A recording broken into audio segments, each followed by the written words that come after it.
Hello out there. Max here, co-founder and chief growth officer at Influx Marketing. And today we're at the Aesthetic Society meeting here at the Miami Beach Convention Center. This is the annual meeting of the American Society for Aesthetic Plastic Surgery. Every year I walk the aisles and I end up spending most of my time chatting with industry peers and marketing-minded physicians, and I always walk away really feeling like I have my finger on the pulse of what's happening in our space. So this year, I thought it would be fun to take it a step further and have those same discussions that I always find myself having, but do it in a podcast format so that I can bring them to you at home. So if you're like me and you want to be dialed in on what's happening within the world of patient acquisition and digital marketing for aesthetic practices, follow along, and I hope to bring you some valuable insights through these conversations that you can use to take your practice to the next level. Can't take myself seriously. All right, let's roll with it.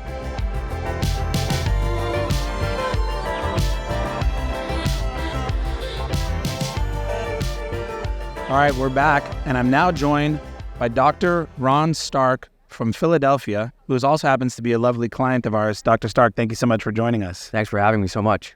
Yes, I'm excited when I get the opportunity to interview a surgeon, particularly one of our clients. I've been interviewing people from industry, from all around the show, people I've just met, people I've known. But the whole purpose of this show is to talk about marketing. But I think we can't forget when we talk about marketing to make sure that we talk to the people who are actually on the ground, whether that's your team, but also you have obviously a perspective on this. So I really want to pick your brain on your perspective from the other side of marketing. We're doing it over here, behind the screen, and you're actually seeing the patients. So let's talk about that a little bit today. But if you wouldn't mind, would you just start by just telling us a little bit about your background and your practice focus and so forth? Sure, thanks. So I'm a double board certified plastic surgeon. I did 5 years of general surgery, then 3 years of plastic surgery at UT Southwestern, and then I did another aesthetic fellowship. Currently, my practice primarily is we're cosmetic, 99%. I do a lot of breast, body, as well as face in the Philadelphia area. Beautiful.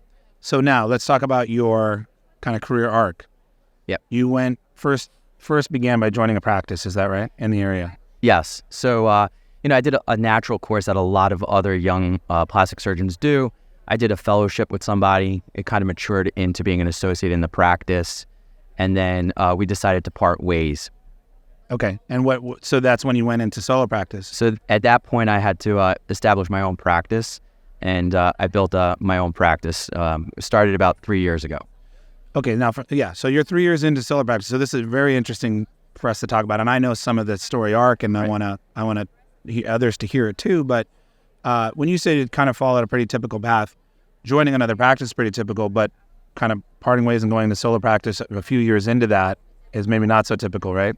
It's not typical, but, a lot of times, two plastic surgeons, plastic surgeon naturally, we're type A personality, we're very entrepreneurial, we want to grow and, pursue with our goals. So, we came to agreement that it's better for me to start my own practice.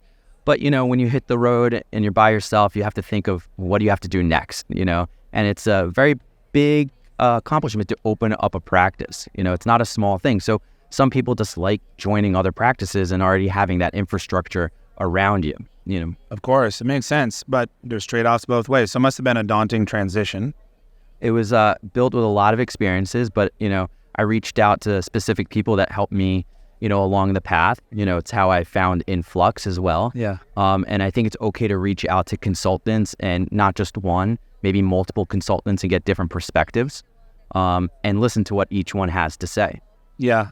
Yeah, I know some of the people you've worked with, and I think it seems like you've done a good job of building a support group around you, yes. Which I imagine is so crucial if you're going to go into solo practice. It is. Right, kind of having a support team. And I know that's also what this society, we're here at the aesthetic meeting, that's what that's about too, right? Working with people from around the country that are not necessarily your neighbor, and you can kind of lean on each other. Yeah, and that's what's great about coming to the Aesthetic Society. You see your friends, other past residents, and, it's a big network, and it's nice to hear and talk to people. Sometimes you're by yourself and you think you're the only person going through these struggles, and to everyone's surprise, you're not. Everyone has the same struggles, and it's nice to hear other people's opinion. Oh, I do this, I do that. Talk to, my guy, talk to my guy. So it's a lot of fun. That's great. We interviewed Sue, the president. Yes. Sorry, not the president, but the chairperson of of the Aesthetic Society, and she really on Technology Beauty, which is Dr. Grant Stevens' podcast that we produce, and I really got a lot of insight into it. She's very passionate, and how passionate they are about helping build that support group. And I thought, man, I could really see the value in this it's a unique career, being especially a surgeon in solo practice, and just how valuable it is to have that group of peers. So I love seeing it from afar, just the brotherhood, it's clear.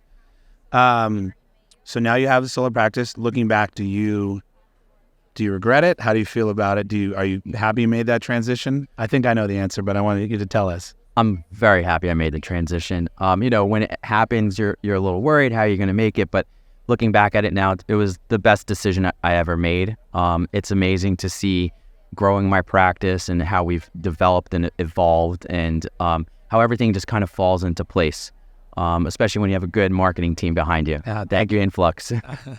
Thank you very much. I know there's a lot that goes into it. I'm glad that we can be one of those ingredients that you will attribute some of the success to, but I know there's a lot that goes into it.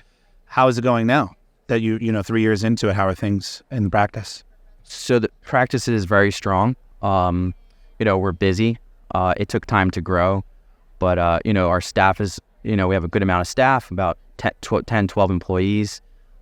We see on average, about 15 to 20 new patients a week.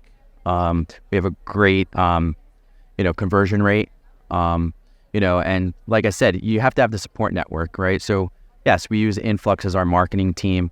And, I think what's good about when you're young, you go to a marketing team and you're like, I want to be the number one on the page. Well, I used 2 other companies before I joined Influx, and, they promised you, yes, I can get you number one. But in reality, that's not true. What I've learned is it takes time, right? Everything takes time. It took you time to become a plastic surgeon.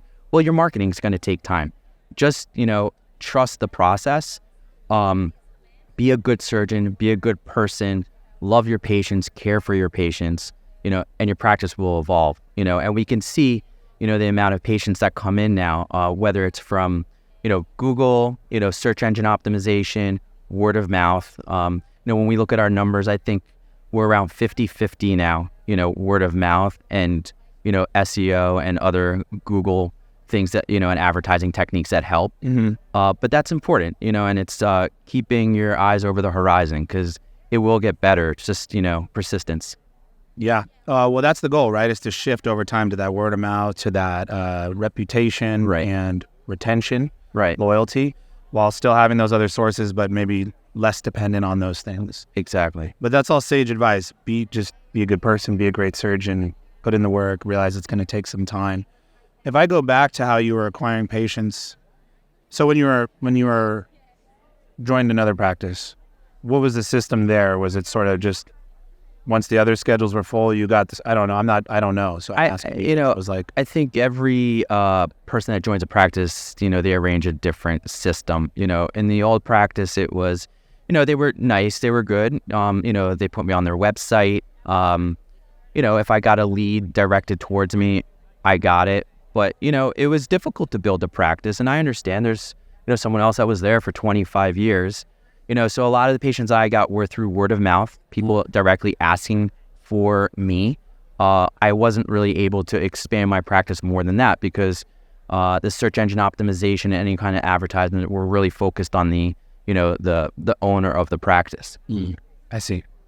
And now when you went into private practice, what were the sort of best marketing channels you found for an immediate result to get you new patients now? Because that's kind of the position you're in, right? When you go into solo practice. Right. So, with your guidance, Influx, search engine optimization really helped us. We slowly increased. We did various, techniques with Google Ads. We found Google Ads to be very productive, but I think I've used other companies before I joined Influx, and it wasn't productive. So it's also important that your marketing team understands how to use those machines for your benefit. We do, as well as not just external marketing, internal marketing through webmail that we send monthly with different offers, or just not even offers. It's just telling them what we do, because I think a lot of people do not realize how expansive plastic surgery is. They think of us, just as surgeons. Well, no. We have skincare, we have injectables, we have, different lasers. We offer a huge breadth of opportunity for our patients. So that has helped us tremendously too, just internal marketing as well. I couldn't agree more. I was just, we just launched a new website for Self. We have a blog on there where I've been writing some of my thoughts after a decade or more in this space. And I was just writing something about how oftentimes we forget to even just tell people that we do something, and that is enough to get them to convert, but they didn't even know, they weren't aware. We have to get them past the awareness stage. And it doesn't have to be high pressure. It doesn't have to be salesy. It's just, hey, by the way, we do X, Y, and Z, right? It's like, and a lot of my patients I operate on, they're like, oh, I didn't know that, you guys do the Halo or the Moxie laser, because it's not a restaurant with a menu, where we try to give that kind of Ritz-Carlton feel. We want to make our patients feel special when they walk in the door. I'm not just going to throw a menu at you, so we want our patients comfortable, so sometimes you just have to offer to them, like the white glove service. Yeah, make sure that, and then there's all kinds of things you can do to make sure you're offering the right thing to the right person at the right time, kind of tailor that. Right. Internal marketing, I think, is an area where there's opportunities left on the table, and I think we're seeing some cool innovation happening there. Yes. More technology, not just the printed stacks and stacks of printed stuff at the front desk. That's not going to cut it anymore. No. Right? No. So there's so much technology out there, and there's so many things for different people. Before we weren't able to offer, specific patients, specific treatments, but now, we can offer such a breadth of different procedures with great results. Let me ask you this. In terms of collecting email addresses and opt-in from your patients, is there a process you go through with that, or kind of making sure that you have them so that you can remarket to them and tell them about these things? Yeah, of course. So, any inquiry that comes in, we ask permission if we can, maintain their email, their contact number, and name. So we, if they approve that, of course, we keep it in a database, and we keep it growing. And that's, I think, we forget about that. I think as a younger physician starting a practice, the most important people are your own patients. All those patients that call, even if they didn't come in to see you, they're still interested, and you'll be amazed how many times, maybe a patient didn't come in, but we sent them a marketing brochure of something and they respond. Oh, great. Now I'm coming in. So every patient that calls your office is your, a patient for life. And, as long as they get, you have the right front desk or the right patient care coordinator, they have to ask them permission, but it's so important. I think people forget about that. Every call that comes in is a potential patient, whether maybe they're not coming in now, but in a few months they'll come in. Yep. Yeah, absolutely. And that's, I think the marketing is moving up the funnel, right? Rather than just grab those hot leads. It's like, let's take people who are maybe a little more lukewarm in interest, but let's not forget about them. That one day we'll get them in if we continue to market to them. Right. And, you asked a young practice. Well, that's what's happening now. I keep looking at the amount of patients we have in our database.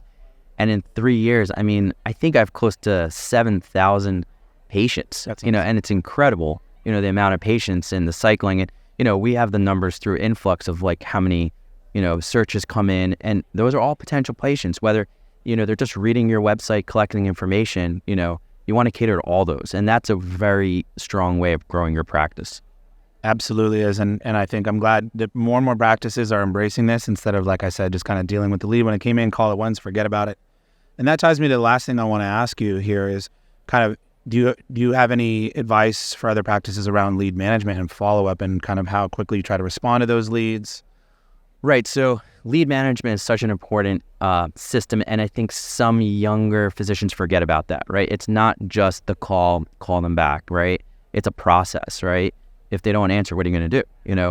You're going to follow up. Are you going to follow up with an email, an SMS?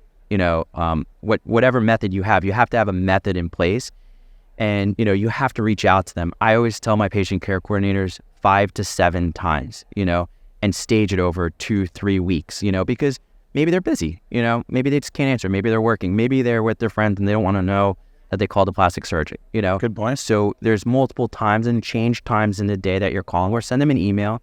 Most people will respond to an email. What is a good time to call you? Thank you for reaching, Stark MD Plastic Surgery. We look forward to speaking to you. Most of them respond. So it's not giving up. And then, following all the way through with those consults and seeing them, you guys have a great platform on the back of Influx that we use for following patients. There's other programs out there. It's whatever works for your practice, but you have to have a lead management system.